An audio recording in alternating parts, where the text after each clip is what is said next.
Thanks for joining us on this Thursday, October 17th. I'm Paris Schutz. Coming up on Chicago Tonight, an exclusive conversation with Mayor Lori Lightfoot, plus teachers union leadership, hidden architectural gems on the South Side, and we preview the Bears-Saints matchup. But first this evening, late word that CPS classes are canceled again tomorrow and the teacher strike will go on. Union and city negotiators met for just a few hours this morning and then again this evening, but there is still no deal. But sources tell WTTW News that some progress is being made. Here's Brandis Friedman with more from the front lines. Picket lines formed at 6:30 a.m. across the city. Teachers' assistants, bus aides, and other workers from more than 500 district-run schools are in front of their buildings making their voices heard. From Peterson Elementary in North Park Get up, get down. Chicago is a union town. to Little Village Academy. Nurses, students need teachers and clean classrooms. And at Orr Academy in Humboldt Park.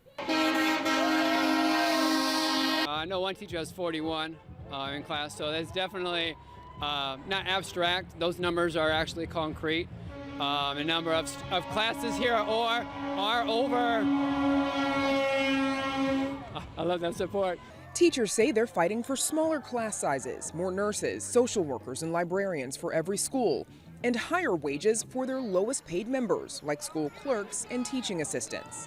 When I have to work part-time job just to make ends meet for my family, I'm not able to give my students 100% that day. The union says the city hasn't come close to meeting those demands. What was the reaction like to the city's proposals? Shocked. People are just like, no, that's not going to happen. We deserve, better improvements in the schools. Our kids deserve what's fair. They deserve what the suburbs are getting. These teachers are outside Hanson Park Elementary in the city's Belmont-Cragen neighborhood. But inside, the halls and classrooms sit empty. Well, basically just the assistant principal and myself and our cafeteria staff, because they're non-union. The district also deployed 4 staffers from the central office. Principal David Bellinger spends a minute with the only student who showed up today, a 6th grader with multiple disabilities. He has a non-union agency nurse helping him. Bellinger says while he recognizes the immense need for the support staff that CTU is striking over, he's just not sure about today's action. I was a CTU delegate and a strong union. My parents and grandparents were auto workers in Michigan.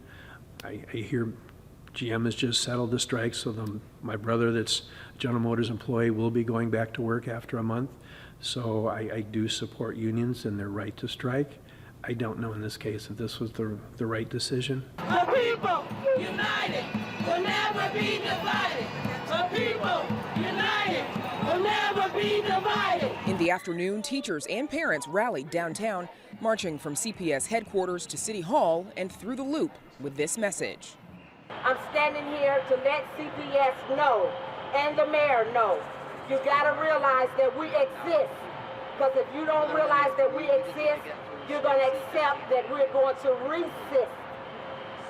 Now, that rally you just saw downtown went on for several hours, finally wrapping up in Grant Park, and teachers will be back on the picket lines again tomorrow morning. And as we mentioned, negotiations did happen today. What do you know about how those went? So they did. They were actually at Malcolm X College today because when there's a strike, the policy is to meet someplace neutral versus each other's offices, which they had been going back and forth between in these last few months. I'm hearing, though, there has been some progress, particularly on class size, which I know has been a sticking point for the Chicago Teachers Union, and hopefully we'll hear more about that from both the city and the union in just a few minutes. And with 300,000 plus kids in the system, that means a lot of burdened parents today. What are they saying? That's right. So obviously there are a lot of parents who do support CTU, many of them on the picket lines with their children and their teachers today. But for those who could not join them, we know that there are some who sent their kids to schools because they had no choice.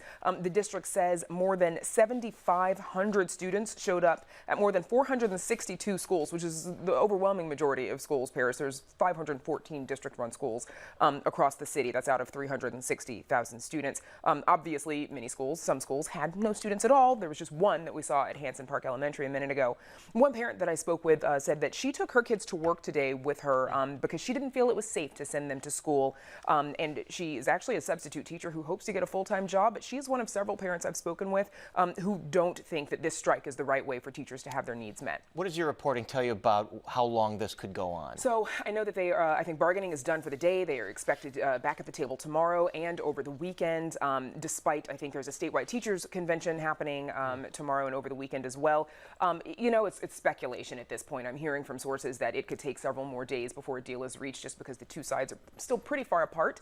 But obviously anything can happen. We got to wait and see. All right, let's see if we can't get some more insight on that with some of the upcoming guests. Absolutely. And now we hear from the city and Chicago Public Schools. Just a little more than an hour ago, our Amanda Vinicky sat down with Mayor Lori Lightfoot as well as Chicago Public Schools CEO Janice Jackson at City Hall. She began by asking what, if any, progress was made today at the bargaining table.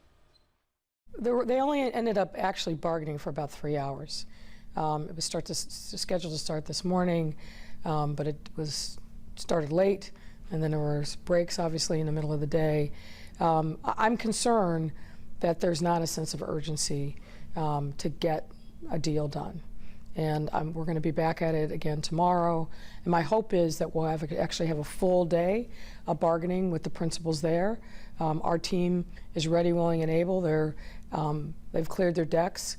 And I hope we are actually also going to be bargaining over the course of the weekend. That's going to be critically important. So that schedule not yet set for Correct. the weekend? Yeah. Okay.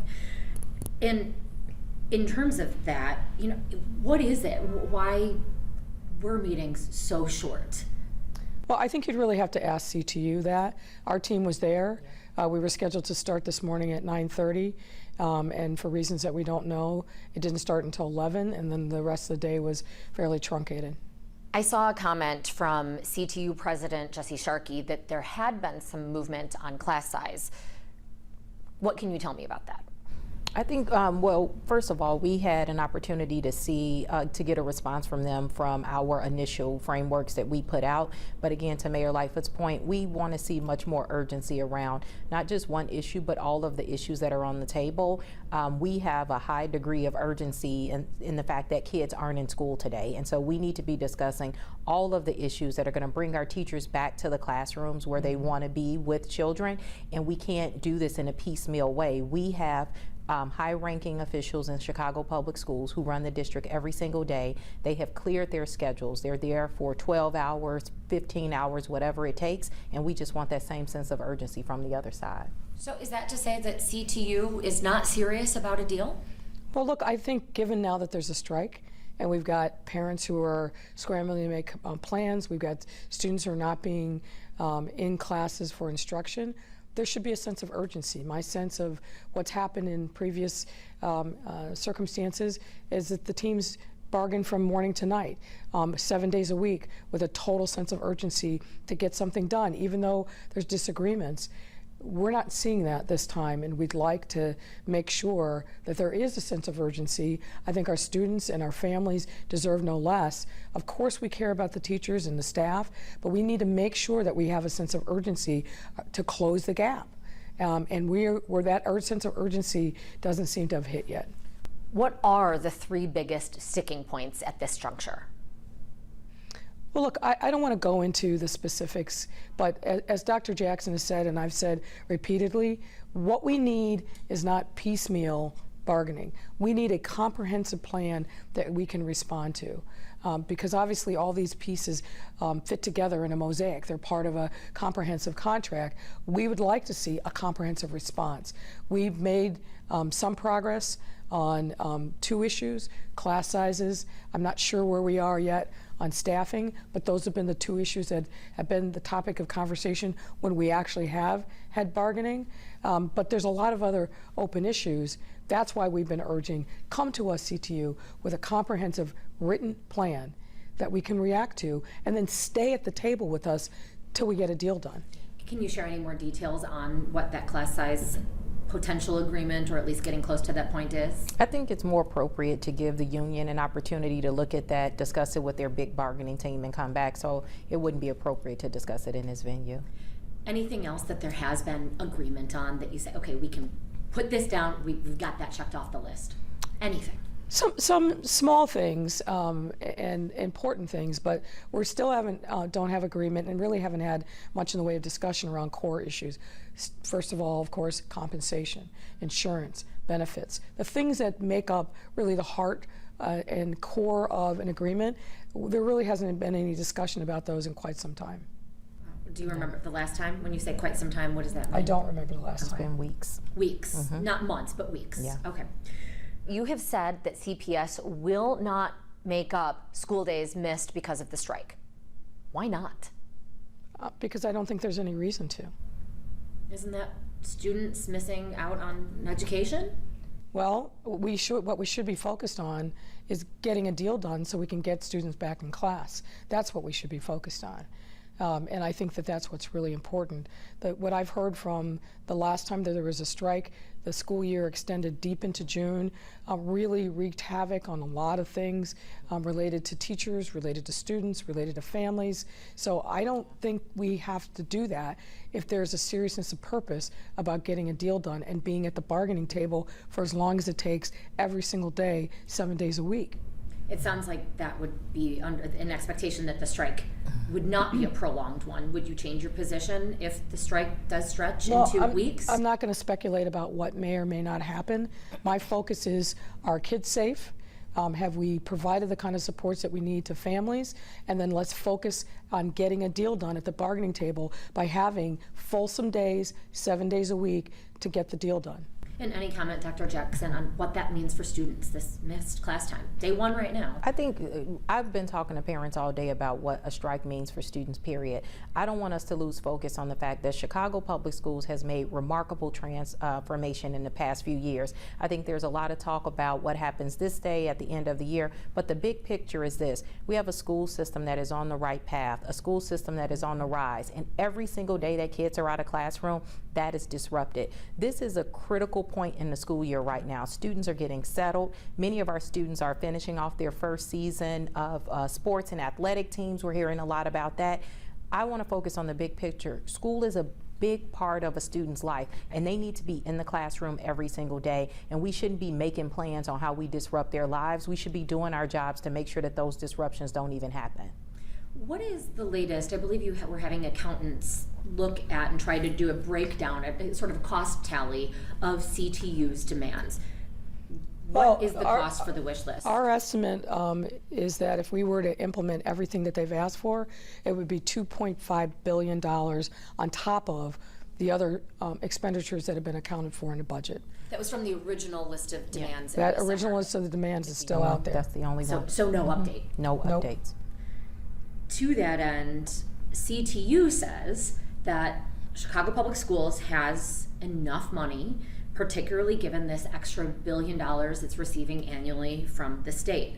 $1 billion sure does sound like a lot of money. What is that going toward? Is CTU wrong? I think they're misrepresenting that. It's clear where this $1 billion is going. Let's start with the first year. Close to $700 million went to the Chicago Teachers Pension Fund, a fund that I am also a part of. So let's be clear about that.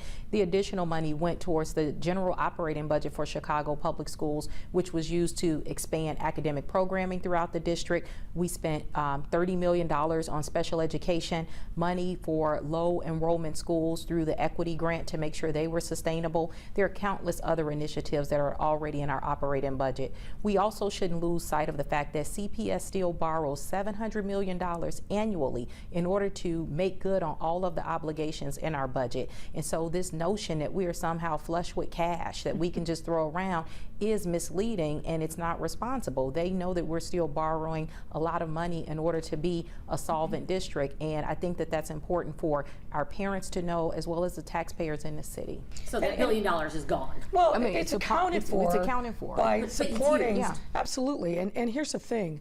We put all that information on the table with the independent fact finder that they selected. That independent fact finder took into consideration all the obligations, what the funding streams were, and then came up with a recommendation about what the district could afford. That's the 16% that we agreed to.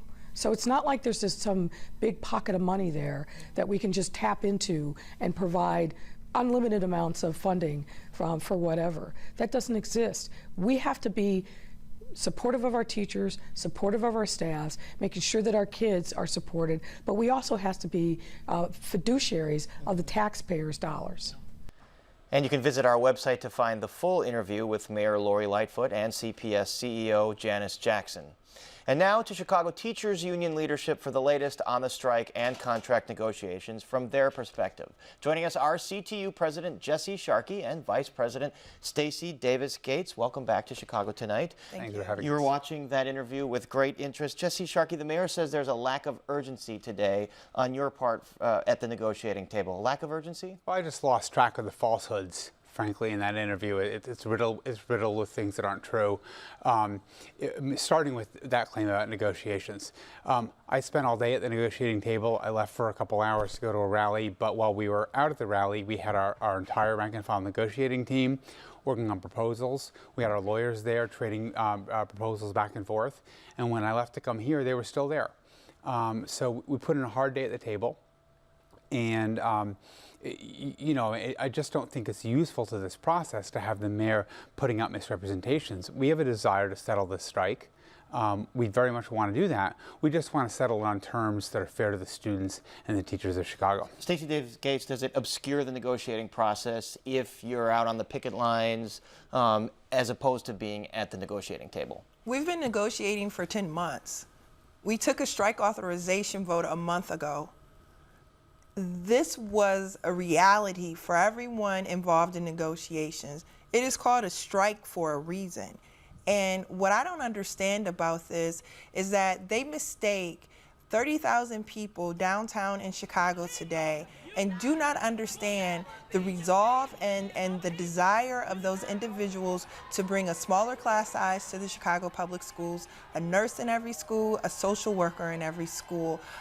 We're getting caught up in things that do not matter to the average family who depends on the Chicago Public Schools and all of the workers who depend on the Chicago Public Schools too. All right, to those things that do matter to Chicago Public School children and parents, class size, nurse, social workers, progress on those issues today? Today at the table, we saw the city's team finally put something in writing on class size. It's the first time we got the proposal on class size. And, you know, so one thing obviously to say about it is that, you know, why so late? If we had it a month ago, we might not be here.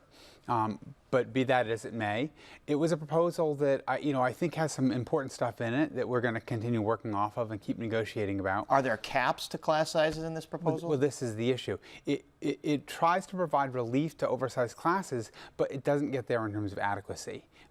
You know, we have to finish analyzing it as well, but I mean, I think probably 70 or 80% of the oversized classes would not see relief from this proposal, and so you know, there has to be it has to address the issues that we have in the schools, and it needs to have enough resources to go into it to make sure it does that. Stacey Davis Gates, another thing the mayor said in that interview was she has yet to see a comprehensive written plan on a lot of this from the union. Your response to that? Well, she can't have it both ways. She can't both say it costs $2.5 billion and say that she hasn't seen it. Like, you gotta choose something here. And it's becoming ridiculous as, you know, the hour ticks by. You either saw a comprehensive proposal that costs $2.5 billion or you haven't seen a comprehensive proposal. The fact that they're at the table speaking about class size, the fact that we were at the table talking about the needs of the homeless student population in the Chicago Public Schools, it's proof that they've gotten proposals. Look, my 3 children are not in school today. Not in school. My kindergartner. This is formative time in a child's educational development. There are hundreds of thousands of students that are missing school. To get caught up in a situation where we are not enemies, certainly adversaries, but not enemies, is silly. We have a job to do. Providing falsehoods, Spinning information is not helping us. What would help us is to have comprehensive proposals that require us to transform schools in the same way that she said that she would do when she was a candidate. All right, so she's saying it would cost $2.5 billion to accede to all your demands. Is that the price tag on what CTU wants? First of all, that's not the way we've calculated it. She's calculating that, I think, over, of course, of a 5-year contract. We haven't agreed to that, and partly we haven't agreed to that because, there are a lot of marriages that don't last that long, and this deal isn't good enough to get married to. By which I mean the teachers want to see something that produces better conditions in the schools. And that's the way that we're going to be gauging and trying to judge this. We do think the district has the resources to afford our proposals. We've already modified our proposal about class size. We made a proposal about an original proposal, and we said, okay, let's talk about phasing it in, and let's talk about targeting the supports at the most needed schools. CPS has had financial problems going back years and years and years. Can you acknowledge there isn't an endless supply of money here for a dream scenario of a contract? Let's look at it like this. There's a dog park in the South Loop right now, a dog park that cost the city $5 million. There's a playground for the wealthy being built in Lincoln Park off of taxpayer dime. There are skyscrapers all across the loop that have been paid for by taxpayers. Look, we're not asking for a limitless pot of money. We're asking for value and priority. And we've made that clear for the last 10 years that our students deserve class sizes that make sense. 40 students in a kindergarten classroom in the Chatham neighborhood is unacceptable. How many classes have 40 students or more, would you say, out of all classes K through 12? Off the top of my head, I don't know. But I mean, there are 1,300 oversized classrooms right now in the Chicago. Oversized meaning, and that's just in the earlier grades. Yes. One of the things about the strike is that in the last couple of days, I've seen a whole number of grown men and women cry. And last night, I saw tears come out of the eyes of an early primary teacher. He teaches a split 1-2 class with 32 students in it. 12 of those students are special needs. 3 of them require one-on-one attention. 1 is in a wheelchair, and he only has 1 aide in that classroom. And he cried because the other day there was a fire drill, and he was not sure if he could get his students out of the school safely. And if you think about what it actually means, we're talking about students, young human beings, and we can't do something to actually get them the resources they need to learn in an environment where the teacher can give them individual attention. Stacey Davis Gates, the mayor's saying that the kids are not going to make up missed class days at the end of the year. How does that affect negotiations right now? Well, I would say that the 30,000 members, school workers that populated the loop this afternoon would have to have a word on that.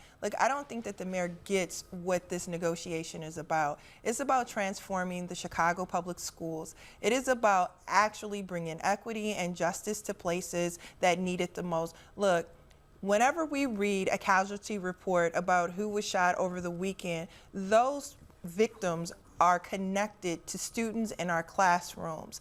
I speak to social workers all the time who talk about the trauma that they bring home to their families because they are not able to do their jobs adequately because they have 2 schools or they have 3 schools and they're not able to, voice the triage. They're only triaging the issues. Certainly a lot of issues left. Jesse Sharkey, will you two be at the bargaining table throughout the weekend? Absolutely. For the last 10 months. Yeah, no, we will, and we're trying to get a fast resolution to this conflict. But, we're not just seeking a fast resolution. We're holding fast to getting a just resolution. All right, Jesse Sharkey, Stacey Davis Gates, thank you very much. Thank you. And there's more Chicago Tonight just ahead, so please stay with us. This evening's presentation of Chicago Tonight is made possible in part by North Shore University Health System. Here's to the end of illness and the beginning of how healthcare should be. At North Shore, we're transforming your healthcare by analyzing your DNA to identify future health risks for you and working to stop illness before it begins. When you're a North Shore patient, your advanced primary care physician makes the latest genetic science part of your everyday care to keep you healthier longer. Advanced primary care. Here's to taking control of your health and taking on what's next. And to some other news in Chicago Tonight. An apparent medical scare for Chicago's top cop. Police Superintendent Eddie Johnson was found asleep in his car at a stop sign this morning at 12:30. Passerby called 911 and officers responded to the scene. Johnson reported feeling lightheaded, says he pulled over to rest. He then reportedly drove himself home.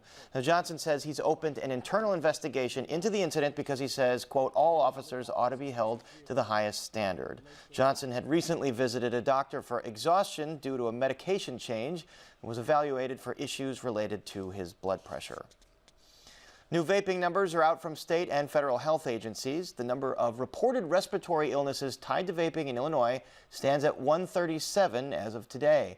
That's 14 new cases in the last week. There are nearly 1,500 cases nationwide, according to the Centers for Disease Control and Prevention. So far, one person in Illinois has died as a result of a respiratory illness linked to e-cigarettes. CDC officials have not confirmed the exact cause, but have pointed to THC vapes sold on the underground market. There are various proposals in the Illinois General Assembly to ban or severely curtail e-cigarette sales. And the Bulls make a ceremonial move today. The team signed former star Luol Deng to a one-day contract so he can retire as a Chicago Bull. Deng spent 9 years with the team from 2004 to 2012, where he averaged 14.8 points and 6.1 rebounds a game. He's a two-time All-Star and played in 7 playoff games. The Bulls today thanked him for, among other things, what they called his first-class professionalism and leadership. As for the weather, mostly cloudy tonight with a low around 41, and then mostly sunny skies tomorrow with a high near 59. And still to come on Chicago Tonight, a new album of Beatles covers with a dead-on homage to a Beatles album cover. A local writer and photographer tells us stories behind some of his favorite South Side architectural treasures. A look at pop art from across the Americas at the Block Museum of Art. And the Bears look to bounce back from their London loss when they face the Saints on Sunday. We preview that matchup. But first, some of today's top business headlines from Cranes. Here's Danny Ecker.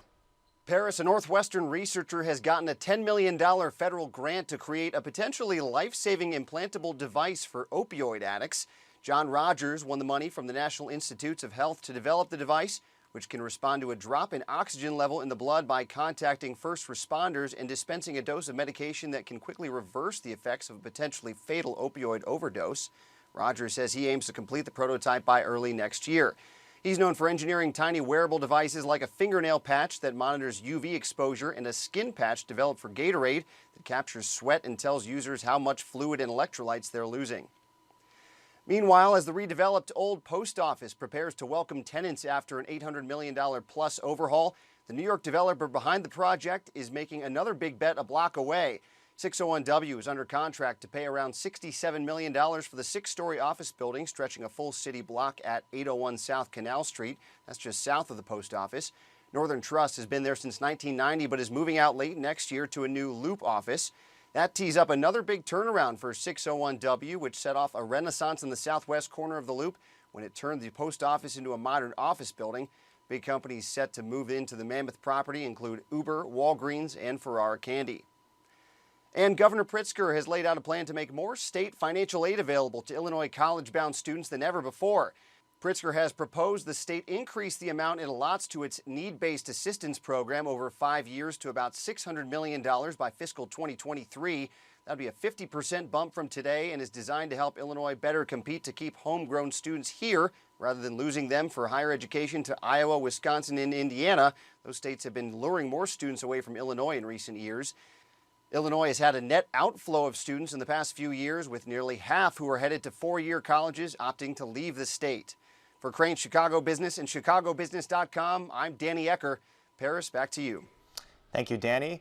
No shortage of Beatles covers in the world, but when a talented local guitarist like Joel Patterson applies his artistry to the Fab Four, well, that gets our attention. Here's Jay Shefsky. I loved the Beatles when I was a kid. Before I even played guitar, I was obsessed with the Beatles. My mom had all the Beatles records.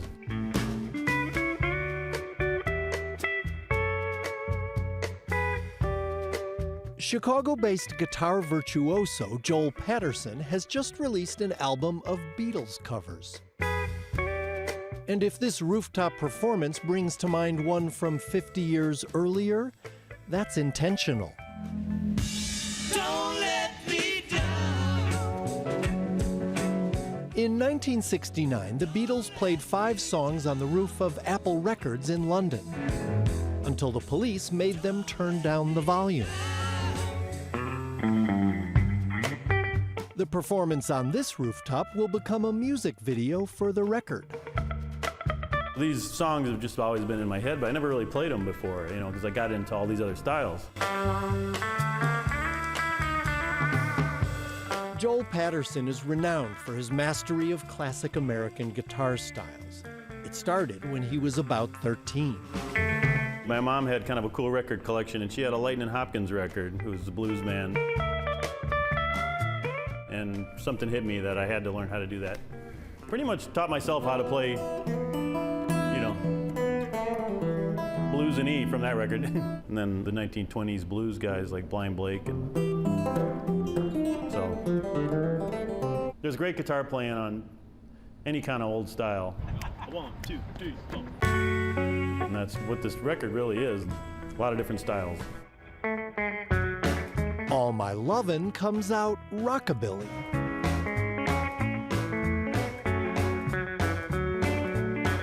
The Beatles loved Sun Records and they loved Elvis, so I kind of made All My Lovin' sound like a Sun Sessions song.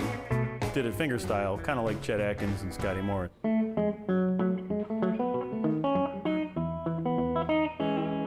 There are songs on this album with an old-time Nashville sound, 60s soul, honky-tonk, even ska, and several inspired by guitar great Les Paul.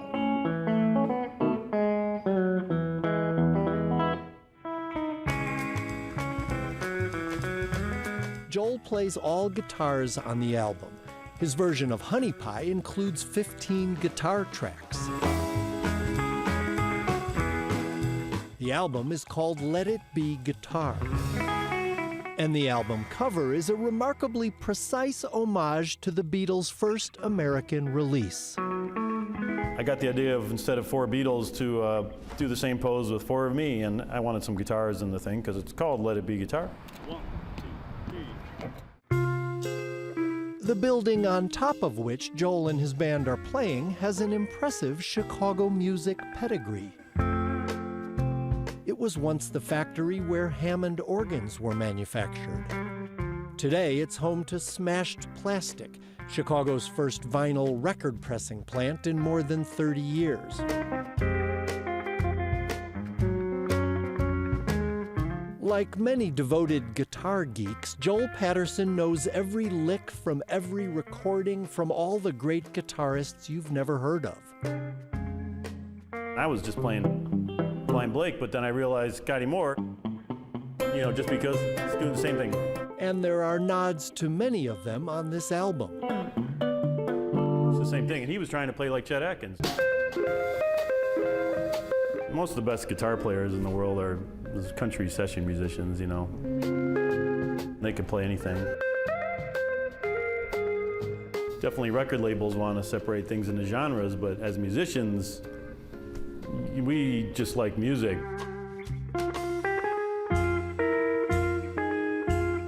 And on Let It Be Guitar, Joel Patterson applies all that to the Beatles. For Chicago Tonight, this is Jay Shefsky. Listen to that all night. And you can see Joel Patterson every Sunday night at the Green Mill after the Poetry Slam. And on November 22nd and 23rd, his band will be there playing those Beatles covers. There's more about Joel Patterson on our website, including one of the finished music videos they were shooting there up on the roof. And up next, architectural highlights from Chicago's South Side, according to one local architectural critic and photographer. Chicago Tonight is made possible in part by Allstate. Allstate is investing in Chicago's youth. We believe good starts young. That's why we're helping our youth develop the skills they need to achieve success in life. Allstate is proud to empower the next generation of leaders. From gleaming downtown skyscrapers to ornate public buildings, Chicago is famous for its rich architectural legacy. But for many, that legacy rarely includes buildings on the city's south side. A new book by architecture critic and photographer Lee Bay hopes to change all of that. It's called Southern Exposure, the overlooked architecture of Chicago's south side. And it highlights visually striking and culturally significant sites that might be new to even the most die-hard architecture buffs. And Lee Bay joins us now. Welcome back, Lee Bay, to Chicago Tonight. Good to be here. Thank you. Okay, so why in your mind, as we suggest in the opening, is the South Side overlooked in terms of architecture? You know, I think there's two reasons why. I think that the prevailing narrative of crime and disinvestment almost shouts out any other story about the South Side. That's one. But two, there really is not that much or as much architectural scholarship and research on these buildings as there is on the north side or downtown. So they're overlooked and almost forgotten about not by the people who live there, but obviously by the people who decide, you know, what buildings are canon, what buildings do we look at in terms of tours, what buildings do we protect, that kind of thing. And we're looking at pictures of some of the buildings that you profile. Is there a dominant style? I mean, where does this fit into the context of Mies van der Rohe, Frank Lloyd Wright, all the people we talk about when we talk about cultural Chicago architecture? Well, their work is all there. You know, work that's similar to theirs, but their actual work. And so it's very eclectic. It's everything from, you saw there was a sort of a reddish church with a steeple next to it, right, with a tower next to it. That building's from 1888, all the way to that kind of ripped concrete-looking building that we saw, which is from 2008. So we've got a century or more of great buildings. Tell me how the idea of this book came about for you. Well, you know, two ways. One, as a South Sider, born and raised on the South Side, you know, we're always complaining that we're not looked at, you know, the way we ought to be. So as an architecture critic and a photographer, I would see these buildings and actually grow up with these buildings, and notice that they would never quite find their way into the discussion of architecture. This is a great building at 72nd that we just saw. At Gary Comer Youth Center. Gary Comer Youth Center at 72nd and South Chicago. Fantastic building. Does get some shine, but not as much as it ought to. Right, a newer building. And you write in the beginning that this is very personal. This goes back to a specific day in 1980 when your dad took you on a little tour. Tell us about that. Yeah, that's kind of interesting. My late father, and this was a year before he passed away, just one day just said, come on, let's go. Let's go for a ride. And he takes me to Bronzeville, and he shows me the buildings that he grew up with. I'm 15 at the time, and he's about the age I am now, a little bit younger actually. He's 51. And, you know, I took it in and drank it in, and, you know, seeing and looking at buildings was a part of my childhood with him and my mother as well. But this trip stood out because it was really specific. Some things he really wanted to show me. But, you know, he passes away and years go on, and I've been obviously through and around Bronzeville since, but it wasn't until I was at the Sun-Times as architecture critic and was assigned to write about Bronzeville in the 90s that all of this stuff came back. And I began to see the gift that I was given fully at that time. From your father. You know, you kind of omit some areas like Hyde Park and Beverly. Tell us why you did that. You know, I think that those two neighborhoods, Hyde Park and Beverly, and some parts of the near South Side, they do get attention. You know, I lived in Beverly for 12 years, and, you know, people are relatively familiar with it. You still get people who kind of come out on the tour, and they'll say, I didn't know this was here. But by and large, Beverly and Hyde Park are the two neighborhoods that really do get a lot of attention architecturally. It's the other 26 or 28 neighborhoods, I think, that are overlooked. And then tell me how the buildings made the cut. I mean, you've got homes in here, you've got apartment buildings, you've got public buildings, you've got manufacturing buildings. What were the criteria? This was tough because it was really, there's an embarrassment of riches of buildings out there. So I tried to find buildings that were visually distinctive, that were not abandoned, although I did put one abandoned building in there, vacant building on purpose, because I want something to happen to that building. That's a building in Bronzeville. And I wanted people to sort of say, look at these buildings and say, I didn't know, I had no idea. And sort of be surprised by what's there, and to really understand that this is just a sample of what's out there. All right, so let's profile one of those buildings that you profile in the book, Chicago Vocational High School, right over there by the Skyway. I think home to Dick Butkus, or school of Dick Butkus. What stands out about this to you? Now this is... it's my alma mater, class of '83. So I spent some time looking at this building, you know, back in the '80s. And so what's beautiful about this building is it is It's a huge building, as you know. If you're leaving town on the Skyway, you see how big it is. But you get down off the Skyway, you take a look, and there's these beautiful Art Deco details. There are bas-relief insets throughout the building that represent the disciplines that were taught there. So there's a printing press and a spinning wheel and all that kind of stuff there. And it's a beautiful building. What's great about it is that this is the main entrance, so it's really kind of an abstracted kind of Greek, Roman inspired architecture obviously with a good dose of Art Deco. If you get out and take a look, the building is flanked, and it's a very big school down 87th Street, by the athletic wing and the auditorium wing, which are these beautiful entrances with columned entrances. I mean, probably one of the grandest entrances you'll ever see. One of them would be, and this school has two, so it's really worth getting off the Skyway, get off 87th Street, double back, and take a look at it. All right, so another building you have in here in McKinley Park, the Central Manufacturing District Tower. Tell us about that one. No, I like this. The Central Manufacturing District, which the buildings exist, but the entity itself doesn't. That tower is beautiful. You know, this was a self-contained industrial park, one of the nation's first, if not the first. It's a kind of a neck-and-neck race, whether this or I think Nestle is the first one. So, you know, so the Wrigleys were there, all kinds of companies were there, and they could manufacture their goods and wares, and there's an in-house design bureau, an in-house bank, a club, all that kind of stuff. And it's very high quality, late 18th century, late 1800s, early 1900s architecture. And, it's been vacant for a while, and there's been various RFPs to put something there, but that tower, I mean, you could just imagine living in that thing. So cool. Oh yeah, absolutely. It seemed like you'd get the whole floor to yourself. Sure. Those giant floor-to-ceiling windows. You talk about the great migration of African Americans from the South into Bronzeville and other neighborhoods, and the legacy of racism and segregation. How does that play into the discussion about design and architecture on the South Side? It really guides how much attention civically the city pays to this part of the city. So that, for years, going back to the 60s and 50s, 50s and 60s and 70s, if there's an urban planning intervention, it's usually done with a bulldozer, right? Not with an eye toward preservation. It's still seen as the other side of town, even though the South Side is 60% of the city's landmass. Most of the city is the South Side. So what happens, almost in every urban area, we can look at Detroit, we can look at many places in St. Louis, is that when an area becomes predominantly African American, predominantly black, there's a whole different way the city begins to look at the area. It polices it a little bit harder. Disinvestment happens, all these things. And the wealth of the area begins to get robbed through things like contract buying and all these kind of things that you guys have talked about here on the show. And as a result, when it creates a situation where the neighborhoods begin to deteriorate.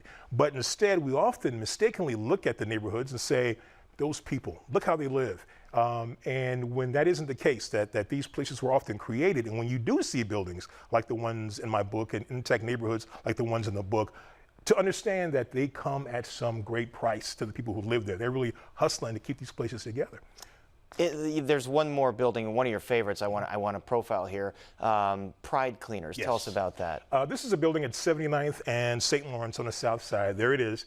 This magnificent, self-supporting, hyperbolic paraboloid roof is just the thing, right? I mean, here's a building from 1959 built along the traditional commercial street. So you can imagine this thing, the traditional commercial street, largely built in the 1920s. This thing comes roaring in like a Cadillac with Chuck Berry playing, on the radio, right? Kind of reminds me of the Jetsons or something like that. It does, and it's a marriage between the future, mind you, the space age is beginning to kick off there in the space race, and what's coming out of Southern California, which is this architecture affectionately called Googie after a coffee shop that begins to blend design and advertising and signage into one to make these kind of iconic roadside buildings. It also, because it's a cleaners, it's trying to convey to you that it can clean your clothes fast as well. You don't have to put them in Monday and get them out next Monday like you could before the war. Here, they're using architecture and design to convey speed and modernity and indeed the idea of space. You see that modernist design all over Los Angeles, and that's still a functional cleaners, Pride Cleaners? It is. It has a new owner who actually spruced it up a bit since that picture was taken. But yeah, it was open then and remains open now. All right, Lee Bay, a lot of gems in here. And again, the book is called Southern Exposure, The Overlooked Architecture of Chicago's South Side. And we're back with more right after this.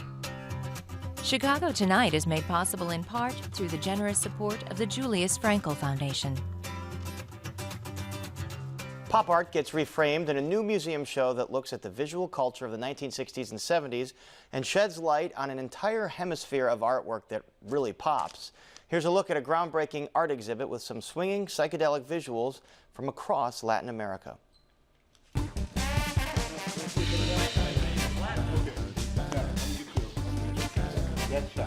Yeah. It's called Pop America, Yeah. with an accent yeah. on the E.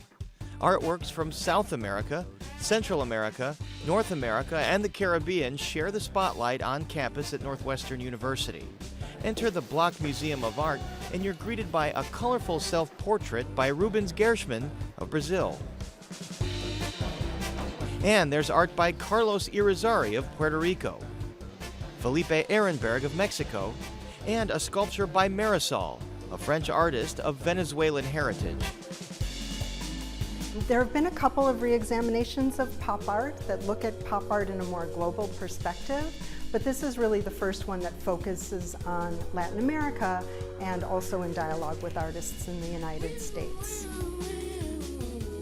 Among the U.S. artists featured here are Roy Lichtenstein and Andy Warhol.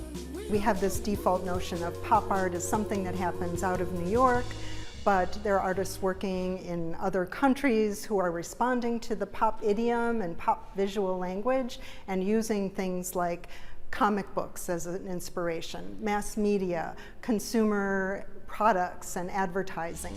Works include fashion, graphic design, and large-scale sculpture. There is even a bed used as a canvas. Pop artists were interested in kind of redefining art around things that were familiar to us. So everyday products like a Coke bottle or a Campbell's soup can. And they bring these elements into their art and make them very bold, and it gets us thinking about art in a different way. Art that's not about a painter working alone, furiously in a studio, but having art that's drawn from our everyday reality. Some of the artwork lands somewhere between Peter Rabbit and Peter Max, the psychedelic artist. But it isn't all just for fun. Pop is thought of as very playful, very superficial or surface-oriented, and it is that, but then there are these deeper levels and sometimes more political meanings that are coming through in many of the works in the exhibition. The exhibition was co-organized by the McNay Art Museum in San Antonio and the Nasher Museum of Art at Duke University. At Northwestern, it takes up nearly 2 floors of the museum. It reframes pop art and gets us thinking about not just what was happening in New York or London, but also looking across the Americas, Chile, Colombia, Brazil, getting us to think more broadly about what America means. It feels very relevant for now, and I think the broader topic of looking beyond the United States and this kind of modernism that develops in a different place is very much on the forefront of people who are thinking about histories of art and histories of culture. The exhibition is called Pop America 1965 to 1975. It is at the Block Museum of Art on Northwestern University's campus up in Evanston, and the museum is free and open to the public. There's more to see on our website. And if you're a fan of pop art, next we will preview the big Andy Warhol show opening at the Art Institute. Well, the Chicago Bears are returning from hibernation after their bye week. They'll take on the red-hot New Orleans Saints at Soldier Field on Sunday. But do they have what it takes to bounce back after a really tough loss in London? Will they have their starting quarterback to do it?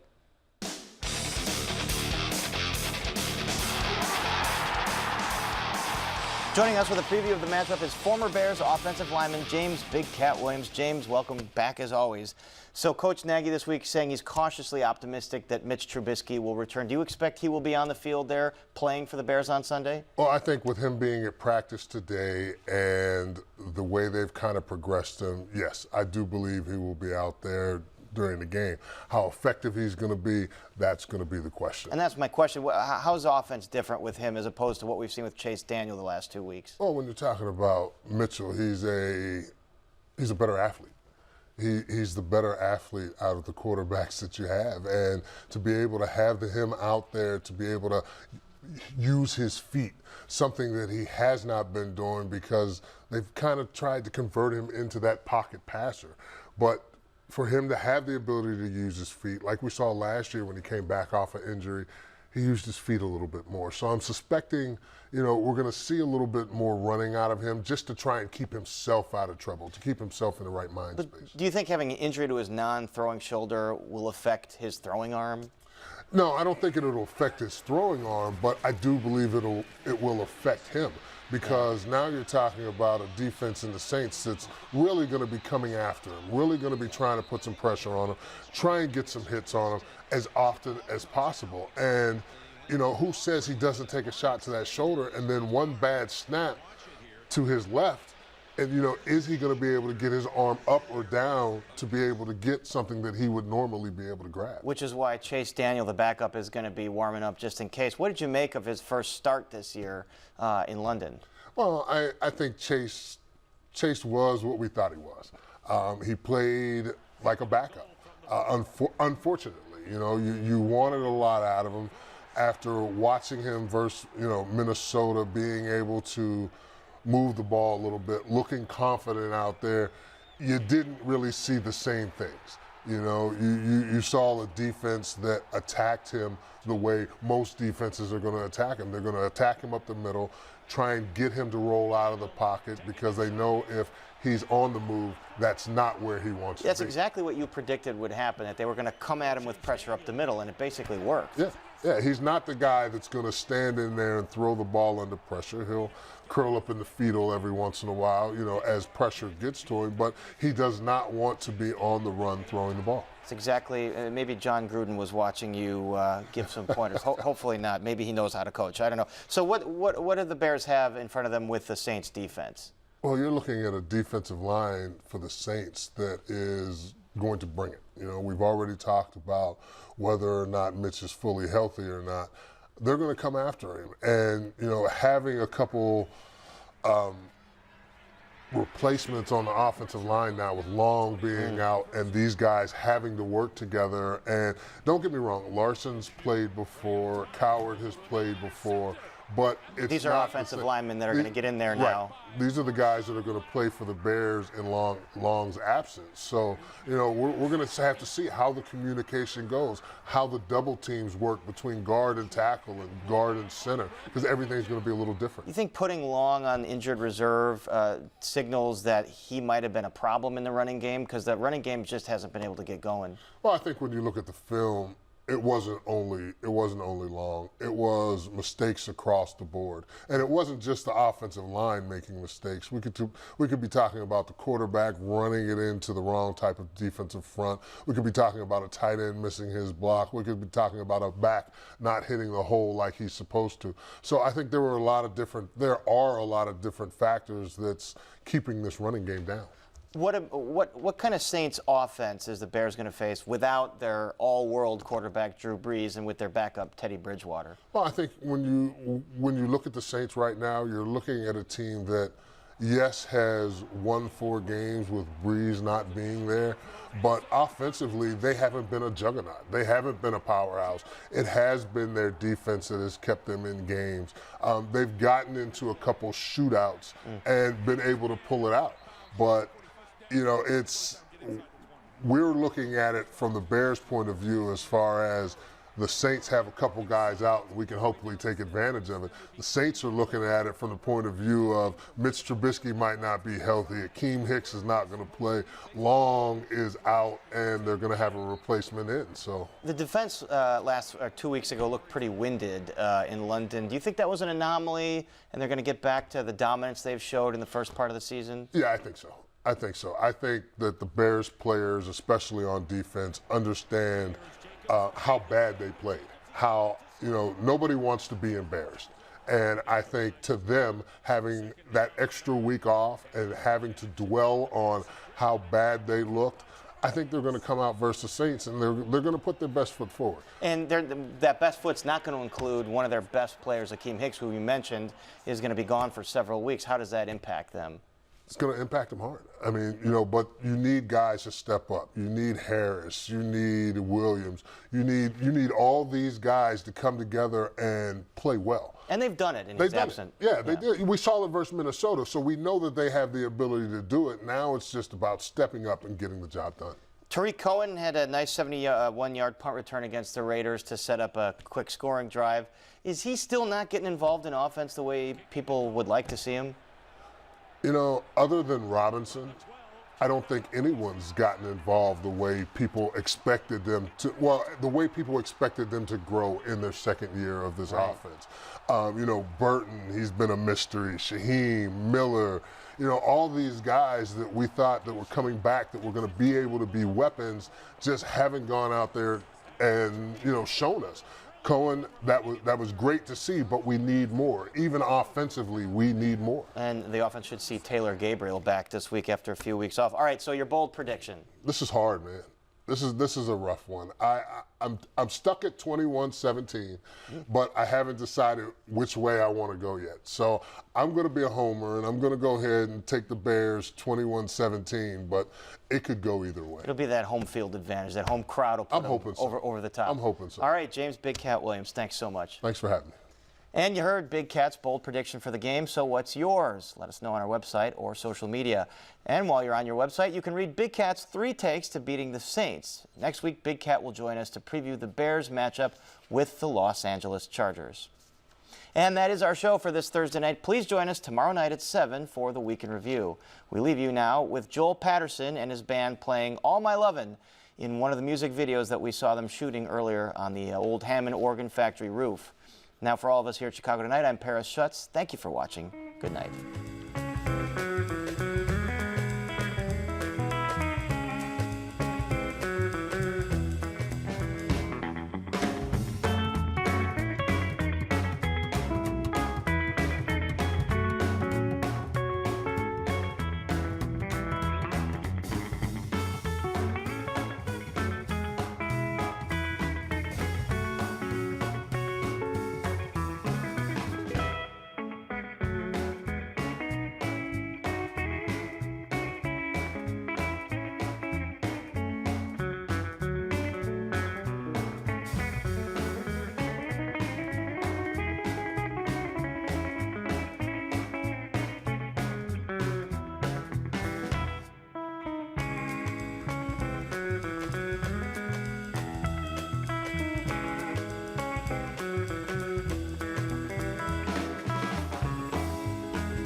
Closed captioning for this program is made possible by Robert A. Clifford and Clifford Law Offices, pleased to give back to the community through numerous charitable initiatives.